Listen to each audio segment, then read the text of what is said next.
Bonjour, j'espère que vous allez bien mes Gémeaux. On se retrouve là pour les guidances du mois de juillet 2026. Allez, on y va. J'ai besoin que tu t'arrêtes juste une seconde. Arrête tout ce qui se passe d'autre dans ton esprit en ce moment. La liste des choses que tu dois faire, l'inquiétude qui tourne en arrière-plan toute la journée, la chose pour laquelle tu n'arrêtes pas de vérifier ton téléphone, pose tout cela pour l'instant parce que ce que je m'apprête à partager avec toi mérite toute ton attention.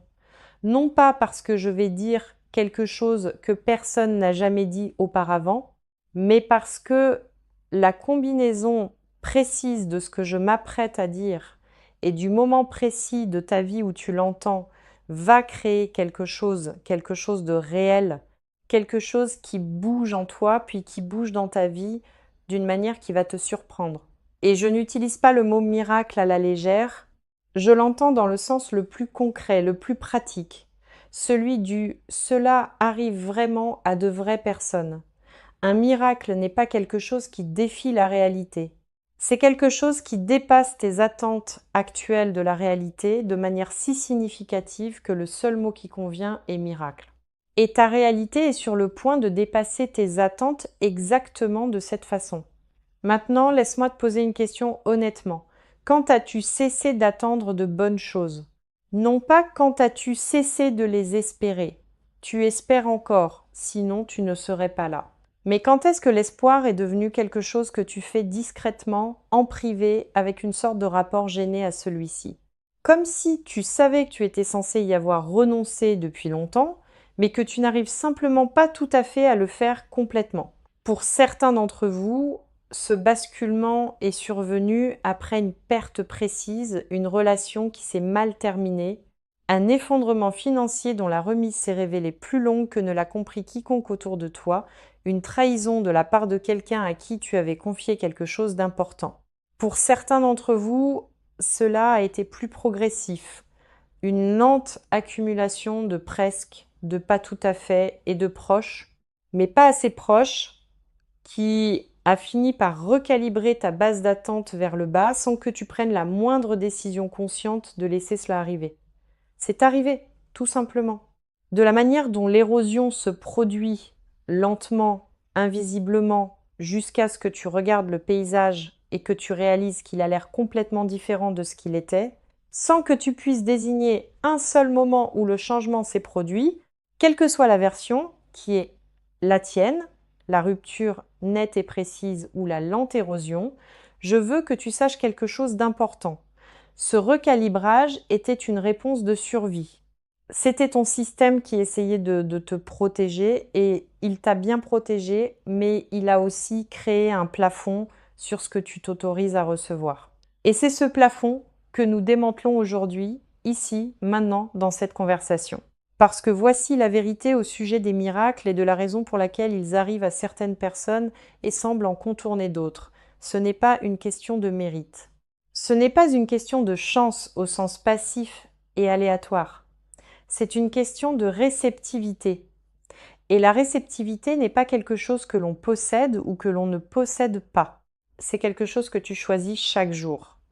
Dans un millier de petites décisions, rester ouvert ou rester protégé, tendre la main vers quelque chose ou te crisper contre cela, traiter une bonne chose inattendue comme réelle, ou chercher aussitôt l'explication qui la rend plus petite, plus sûre et moins susceptible de te décevoir si elle s'avère ne pas être ce qu'elle semblait. Certains d'entre vous choisissent la protection depuis si longtemps que l'ouverture leur paraît naïve, comme quelque chose que seules font les personnes qui n'ont pas été assez blessées. Je veux te proposer un autre cadre à ce sujet. L'ouverture après avoir été blessée n'est pas de la naïveté, c'est du courage. C'est le courage précis, difficile, qui coûte quelque chose d'une personne qui sait exactement combien l'espoir peut coûter et qui le choisit malgré tout. Ce n'est pas de la faiblesse. C'est la posture la plus puissante qu'un être humain puisse occuper. Et c'est la posture qui rend les miracles possibles, pas inévitables, possibles. Et le possible, lorsque les conditions sont réunies, devient réel. Les conditions dans ta vie sont réunies, elles le sont maintenant. Certains d'entre vous qui écoutez ceci êtes au milieu de quelque chose de si lourd que le mot miracle est presque cruel à entendre. Genre, oui, des miracles, super, très utile. Pendant ce temps, j'ai une facture vendredi, une relation qui s'effondre et un travail qui me pompe toute mon énergie. Et tu veux parler de miracle. Et je l'entends vraiment. La lourdeur est réelle. La facture de vendredi est réelle, l'épuisement est réel. Je ne vais pas contourner spirituellement tout cela avec de joyeuses prédictions sur la façon dont tout va s'arranger. Ce que je vais dire, c'est ceci. Le miracle qui t'est accessible n'est pas séparé du chaos. Il arrive à travers le chaos. Il arrive sous la forme de la résolution précise, des choses précises, qui sont actuellement les plus lourdes. Un mouvement autour de la facture arrive dans la situation financière. Un vrai mouvement, pas juste un correctif temporaire. La clarté relationnelle arrive d'une manière ou d'une autre, et la clarté, même lorsqu'elle est inconfortable, vaut toujours mieux que l'agonie prolongée d'une ambiguïté non résolue. Le travail, une porte s'ouvre qui est plus alignée avec ce que tu apportes réellement et avec ce que tu mérites réellement. Le miracle n'arrive pas malgré l'endroit où tu te trouves. Il arrive à cause de là où tu as été, de qui cela a fait de toi et de ce que tu es enfin vraiment prêt à recevoir. Voici ce que je veux que tu emportes avec toi pour la suite. Quoi qu'il t'ait amené ici aujourd'hui, quelle que soit la combinaison de circonstances, d'émotions, de désespoir silencieux ou d'espoir têtu qui t'a fait lancer cette vidéo précise en ce moment précis. Cette combinaison n'était pas aléatoire. Certains d'entre vous ont trouvé ceci parce que vous cherchiez quelque chose que vous ne pouviez pas nommer. Pour certains d'entre vous, ceci est apparu dans un fil d'actualité et quelque chose vous a fait arrêter de faire défiler. Certains d'entre vous ont reçu ceci de la part de quelqu'un qui a pensé spécifiquement à vous en le regardant. Peu importe la façon dont c'est arrivé. Le fait de son arrivée est le premier miracle. Le premier signal que ce qui vient est déjà en mouvement parce que c'est ainsi que cela fonctionne. Le déplacement intérieur, le renversement de la marée commence toujours par de petites choses inexplicables qui s'alignent avant que les grandes choses indéniables n'arrivent. Tu es en ce moment dans la phase du petit inexplicable qui s'aligne. Les grandes choses indéniables sont juste derrière. Maintenant, chère âme, je vais être précis.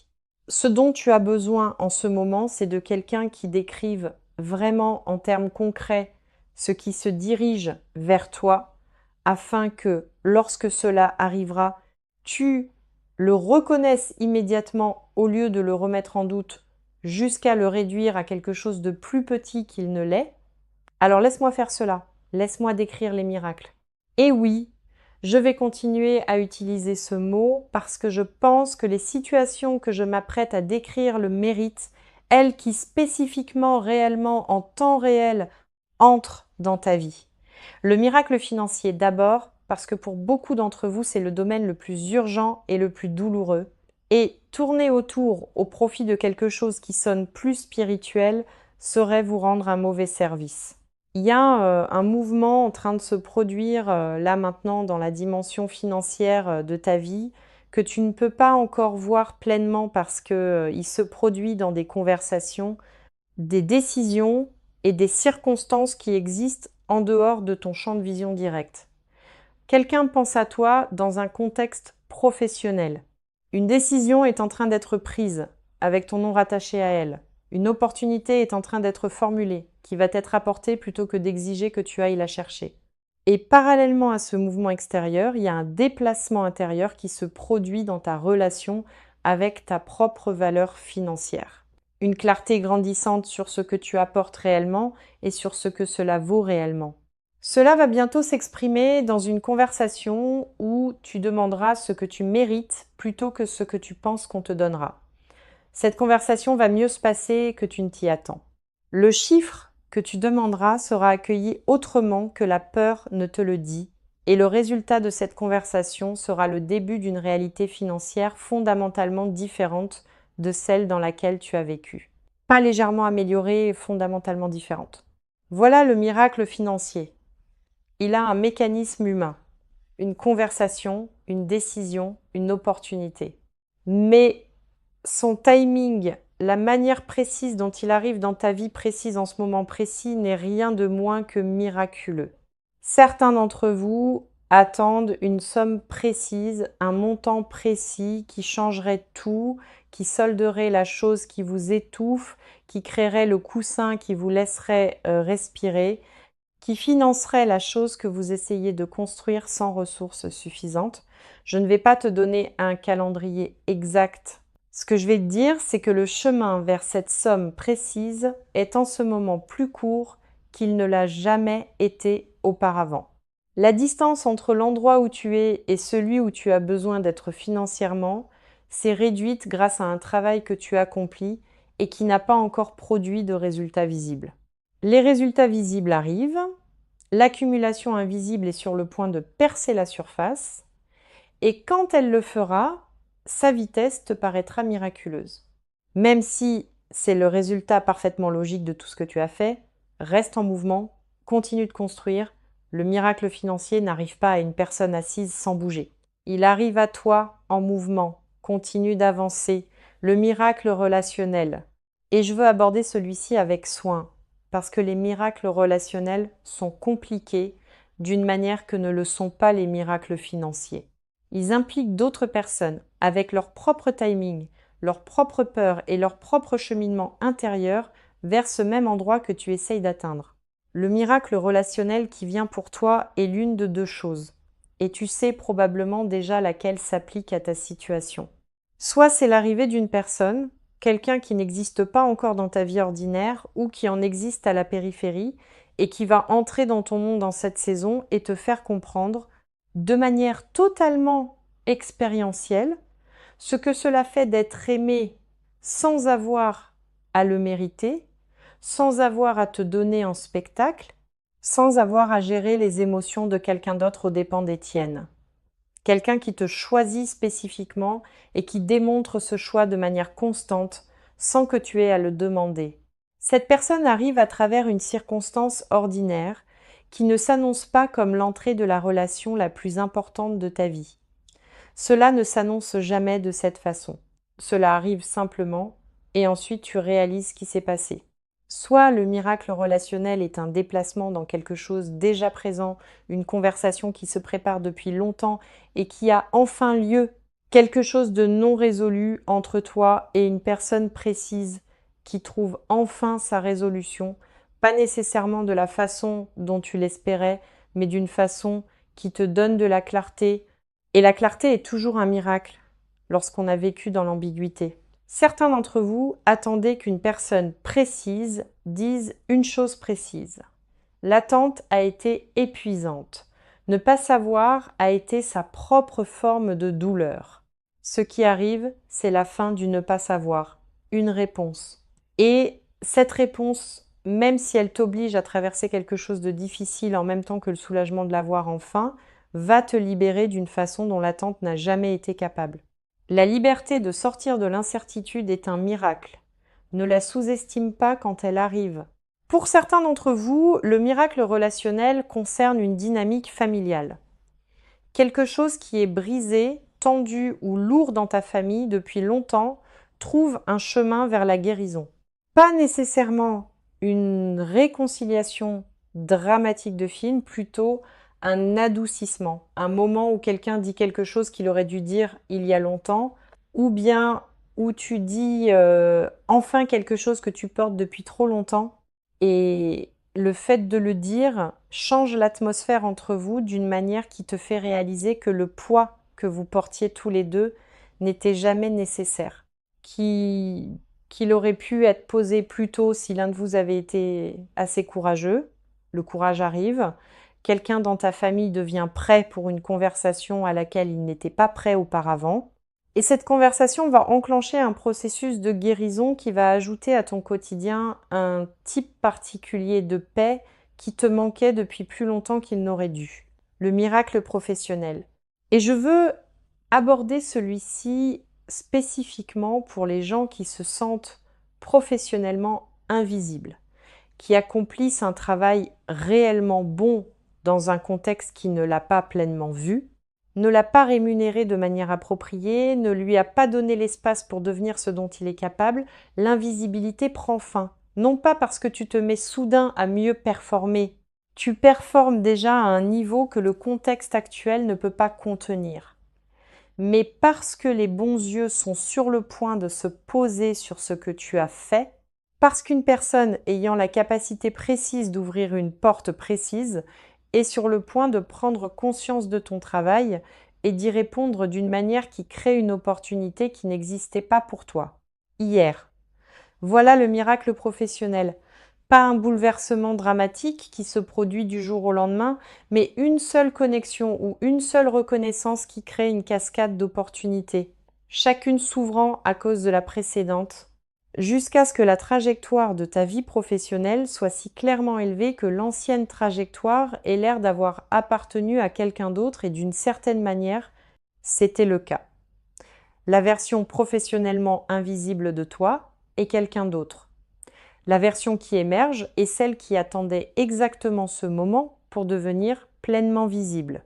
Pour ceux d'entre vous qui construisent quelque chose de manière indépendante, une entreprise, une pratique créative, une plateforme, un service Le Miracle qui vient et le point de bascule, le moment où ta chose passe de prometteuse à indéniable, où l'élan que tu bâtis soigneusement atteint un seuil qui commence à s'entretenir de lui-même, plutôt que d'exiger un effort manuel constant de ta part, où les résultats commencent à arriver plus vite qu'auparavant et où la nature cumulative de tout ce que tu as construit devient visible, non seulement pour toi, mais pour le monde autour de toi. Certains d'entre vous sont plus proches de ce point de bascule qu'ils ne le réalisent.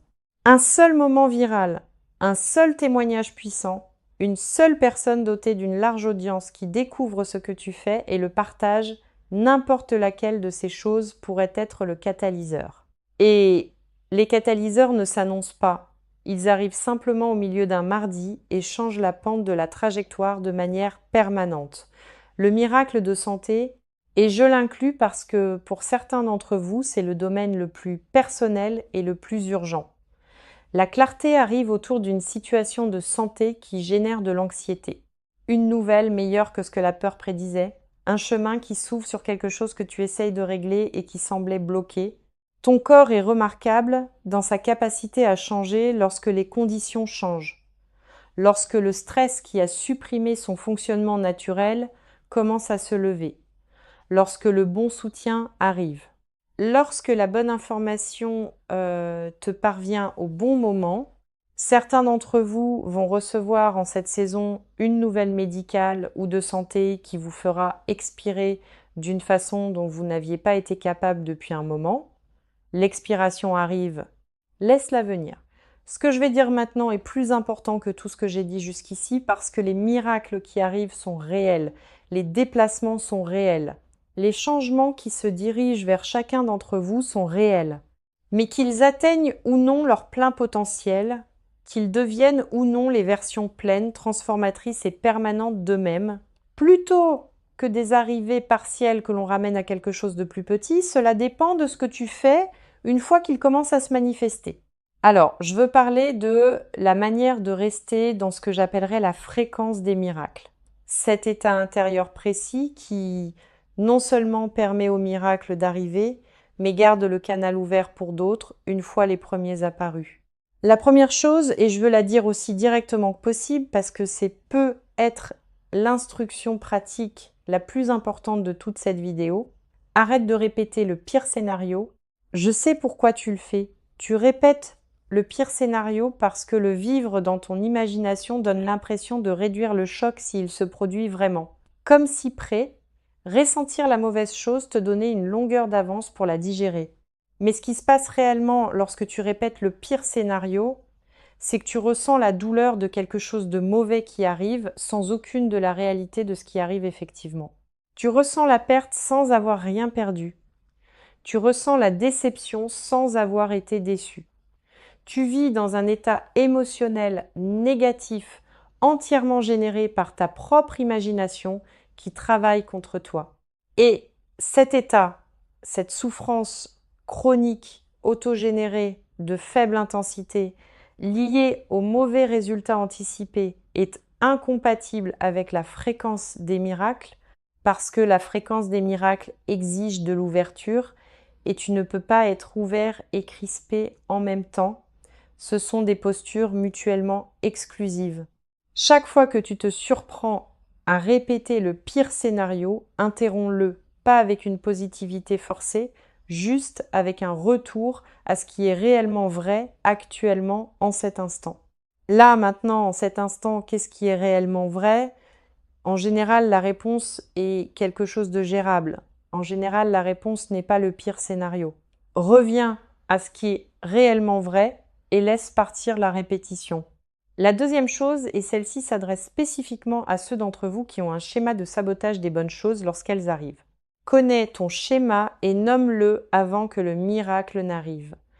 Ainsi, tu pourras l'interrompre en temps réel lorsqu'il s'active, parce qu'il va s'activer. L'arrivée de quelque chose de réellement bon après une longue période de réellement difficile déclenche presque toujours une réponse d'autoprotection qui prend une forme différente chez chacun. Chez certains d'entre vous, cela ressemble à trouver soudain des raisons pour lesquelles la bonne chose n'est pas tout à fait bien. L'opportunité a un défaut. La personne a un signal d'alarme. L'offre a des conditions qui la rendent moins que ce qu'elle semblait. Chez certains d'entre vous, cela ressemble à partager aussitôt la nouvelle avec la seule personne de ta vie qui introduira le doute. Non pas parce que tu le veux, mais parce qu'une partie de toi se sent plus en sécurité si quelqu'un d'autre a revu tes attentes à la baisse avant que tu ne le fasses toi-même. Chez certains d'entre vous, cela ressemble à passer aussitôt au désir suivant avant d'avoir pleinement reçu ce qui vient d'arriver. Le miracle se pose et au lieu de l'habiter, tu es déjà concentré sur la prochaine chose qui n'est pas encore arrivée. Sache quelle version est la tienne. Nomme-la et lorsque tu la sens s'activer parce que tu la sentiras s'activer, probablement très bientôt interromps-la consciemment. Dis-toi à voix haute si tu en as besoin, c'est mon schéma et c'est pas le moment de le laisser tourner, c'est le moment de recevoir pleinement et ensuite reçois pleinement. La troisième chose concerne la gratitude. Et je veux dire quelque chose au sujet de la gratitude qui va au-delà de sa version standard, parce que je pense que la version standard soit reconnaissant pour ce que tu as, compte tes bénédictions, concentre-toi sur le positif et vrai, mais incomplète. La gratitude dont je parle est plus précise que cela. C'est la gratitude qui est dirigée non seulement vers ce qui est déjà présent, mais vers ce qui est en cours. Le genre qui dit « merci pour ce qui est en chemin » avant même que cela n'arrive.